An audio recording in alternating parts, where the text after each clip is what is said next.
Welcome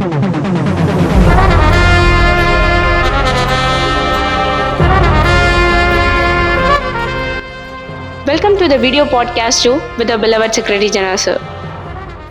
sir, Jayendrans டேவை விழுப்புரத்துல biggest ஈவெண்ட்டாக செலிப்ரேட் பண்ணுறோம். பட் இருந்தாலும் அதுக்கு டான்ஸு, ஆங்கரிங் இது எல்லாத்துக்குமே யார் சார் கோரியோ பண்ணுறா? Actually it is an interesting question. நான் இதை இந்த இயர் நான் ஜெயந்திரன்ஸ் டேலே பேசணும்னு சொல்லியிருந்தேன். எந்த வருஷமுமே நம்ம 1000 ஸ்டூடெண்ட்ஸ் கம்மி நம்ம ஸ்டேஜில் ஏற்றினதில்லை. அண்ட் இந்த வருஷம் 31st Jayendrans day the count has already crossed 1500.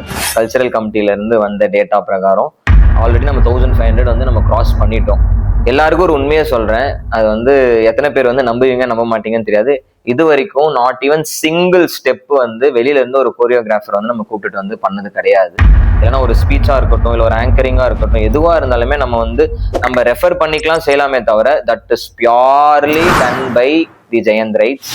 நம்மளுடைய ஓன் டீச்சர்ஸ், நம்ம டீச்சர்ஸ் பேஸ் பண்ணி தான் அது டான்ஸாக இருக்கட்டும், இல்லைனா ஸ்பீச்சாக இருக்கட்டும், ஆங்கரிங்காக இருக்கட்டும், ட்ராமா எது வேணாலும் இருக்கட்டும், பியூர்லி நாங்கள் யூஸ் பண்ணுற ப்ராப்பர்ட்டிஸ் கூட 99% நம்ம ஸ்டாஃப் தான் ரெடி பண்ணுறாங்க. ஸோ அதில் எனக்கு ரொம்ப நான் ப்ரௌடாக ஃபீல் பண்ணுற விஷயம் என்னன்னா, day by day they are keep on improving. நாங்கள் எல்லாரும் பேசுகிறப்போ சொல்லுவோம், இது ஜெயந்திரன்ஸ் டே நீயே சொன்ன நம்ம விழுப்புரத்துலேயே கிராண்டான ஈவெண்ட்னு.